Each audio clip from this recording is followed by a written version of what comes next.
শিক্ষার্থীদের আন্দোলনের মুখে চলমান এইচএসসি ও সমমানের বাকি বিষয়গুলোর পরীক্ষা বাতিল ঘোষণা করেছে শিক্ষা মন্ত্রণালয়।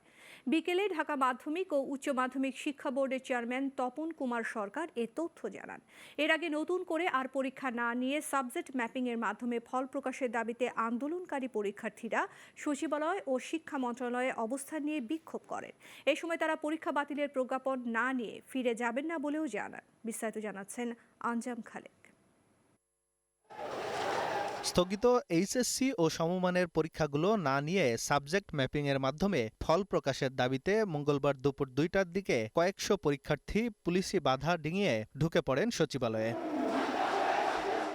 এ সময় শিক্ষা মন্ত্রণালয়ের সামনে অবস্থান নিয়ে বিভিন্ন স্লোগান দেন তারা। জানান, অনেক শিক্ষার্থী আহত হয়ে চিকিৎসা নিচ্ছেন এবং অনেকে বিভিন্নভাবে ক্ষতিগ্রস্ত হয়েছেন। তাই তাদের বাদ দিয়ে পরীক্ষায় অংশ না নেওয়ার সিদ্ধান্ত নিয়েছেন সাধারণ শিক্ষার্থীরা। বাকি যে পরীক্ষাগুলো স্থগিত আছে এগুলার সাবজেক্ট ম্যাপিং এর মাধ্যমে বা এসএসসি রেজাল্ট নিয়ে মূল্যায়ন করে আমাদের ফলাফলটা প্রকাশ করা উচিত। আমরা তাদের এই সিদ্ধান্তকে প্রত্যাখ্যান করলাম।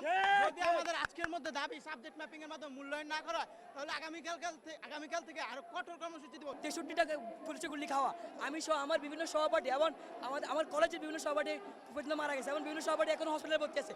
আমরা তাদেরকে রেখে কিভাবে পরীক্ষা হলে কিভাবে এক্সাম হলে বসতে পারি? একজনের চোখ নাই, হাত দিয়ে লিখতে পারবে না, তারপরে অনেকে অনেক রকম ধরনের শারীরিকভাবে মানসিকভাবে অসুস্থ আছে। এখন তো আমরা তাদের মানে বৈষম্য সৃষ্টি করে পরীক্ষায় বসতে চাচ্ছি না। সাবজেক্ট ম্যাপিং এর মাধ্যমে আমাদের রেজাল্ট 1 মাসের ভিতরে প্রকাশ করতে হবে। আমরা কোনো পরীক্ষা হলে বসবো না। এখন আমরা চাচ্ছি আমরা যেই করে পরীক্ষা দিয়েছি তার সাথে আমাদের যেই বাকিগুলো আছে আমাদের এসএসসি রেজাল্টের লগে সাবজেক্টের লগে ম্যাপিং করে আমাদের রেজাল্ট প্রকাশ হোক। আমাদের সময় ভাবা উচিত ছিল আমরা কেন রাজপথে গেলাম, আমরা কেন আন্দোলন করলাম।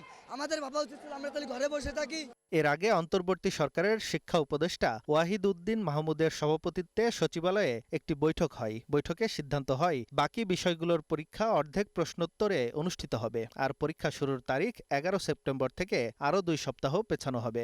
আমি লিখিতভাবে সুন্দরভাবে প্রতিটা শব্দের মিনিং আছে।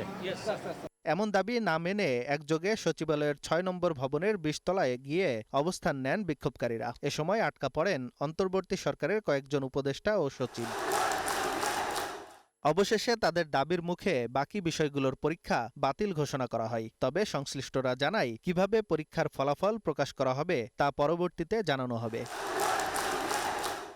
আঞ্জাম খালেক, গ্লোবাল টেলিভিশন, ঢাকা।